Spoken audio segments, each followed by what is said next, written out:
Hello everyone. അപ്പം ഞാൻ എൻ്റെ ഈ ഹാൻഡ് ഫീഡിങ് എക്സ്പീരിയൻസ് ഷെയർ ചെയ്യാൻ വേണ്ടിയിട്ടാണ്. അപ്പം ഞാനിപ്പോൾ ഓൾമോസ്റ്റ് എൻ്റെ ബേർഡ്സിനൊക്കെ ഹാൻഡ് ഫീഡ് ചെയ്ത് തുടങ്ങിയിട്ട് 1 മാസമായി.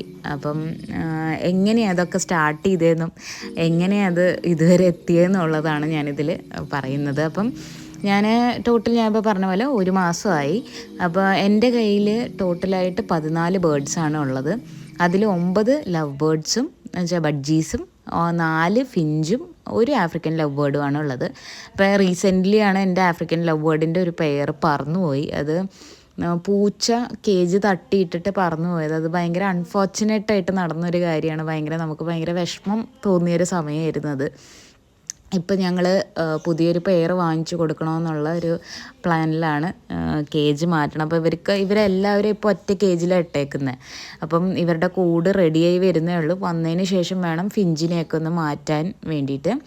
അപ്പോൾ ഞാനിത് ഹാൻഡ് ഫീഡ് ചെയ്ത് തുടങ്ങിയ ആദ്യത്തെ 2 ദിവസം ഇവർ തീരെ വരാറില്ലായിരുന്നു കേട്ടോ, ഈ കഴിക്കാനൊക്കെ. അവർക്ക് ഭയങ്കര പേടിയായിരുന്നു. നമ്മൾ കൈ ഉള്ളിലേക്ക് ഇട്ടാൽ തന്നെ പേടിയാണ്. അവർ മുകളിൽ ചെന്നിരിക്കും, കേജിൻ്റെ ഏറ്റവും മുകളിലത്തെ ഭാഗത്ത് ചെന്ന് ഇങ്ങനെ പിടിച്ചിരിക്കും. പക്ഷേ ഇത് നമ്മൾ സ്ലോ ആൻഡ് സ്റ്റഡി, അതാണ് ഇവിടെ ആവശ്യമുള്ളത്. വളരെ പേഷ്യൻസോടെ നമ്മൾ കാര്യം ഹാൻഡിൽ ചെയ്യണം. ഞാൻ ആദ്യത്തെ 2 ദിവസം ട്രൈ ചെയ്തിട്ട് ഭയങ്കര ഫെയിലിയർ ആയിരുന്നു. 3-ാമത്തെ ദിവസം തൊട്ട് അവർ വരാൻ തുടങ്ങി, കഴിക്കാനായിട്ട് ഒന്നൊന്നായിട്ട് വരാൻ തുടങ്ങി. ഇതിപ്പോൾ 5-ാമത്തെ ദിവസത്തെ വീഡിയോ ആണ് ഇത് ഞാൻ കാണിക്കുന്നത്. അപ്പം ആദ്യത്തെ 2 ദിവസം എന്ന് വെച്ചാൽ ഞാൻ എന്താ ചെയ്തിരുന്നതെന്ന് വെച്ചാൽ 20 മിനിറ്റോളം ഞാൻ കയ്യിൽ, അവരുടെ ഫേവറേറ്റ് ഫുഡാണല്ലോ തീനയാണ് ഞാൻ ഹാൻഡ് ഫീഡ് ചെയ്യാൻ യൂസ് ചെയ്യുന്നത്. പിന്നെ പുട്ട് കഴിക്കും കേട്ടോ. എൻ്റെ ബേർഡ്സ് പുട്ടൊക്കെ നല്ലപോലെ കഴിക്കും. പുട്ടെന്ന് വെച്ചാൽ സീഡ്സും ഓട്സും അതേസമയം തീനയൊക്കെ കൂടി ഇങ്ങനെ പൗഡറാക്കി എടുത്ത് നമുക്ക് പൗഡർ ഫോമിലൊക്കെ കിട്ടും. അത് പുട്ടുണ്ടാക്കി കൊടുക്കാൻ നല്ലതാണ്. അവർ നല്ല ആസ്വദിച്ച് കഴിക്കും അത്. അപ്പോൾ ഞാൻ പുട്ടും കൊടുക്കാറുണ്ട്, തിനയും കൊടുക്കാറുണ്ട്. ഹാൻഡ് ഫീഡ് ചെയ്ത് നല്ലപോലെ കഴിക്കും അവർ.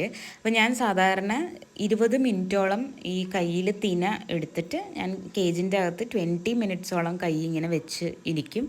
നമ്മൾ അനക്കാണ്ട് ഇങ്ങനെ വെക്കുക. അപ്പം നമ്മൾ ഈ പെട്ടെന്നുള്ള മൂവ്മെൻറ്റും അതൊക്കെ കാണിച്ചിട്ടുണ്ടെങ്കിൽ അവർക്ക് പെട്ടെന്ന് പേടിയാവും.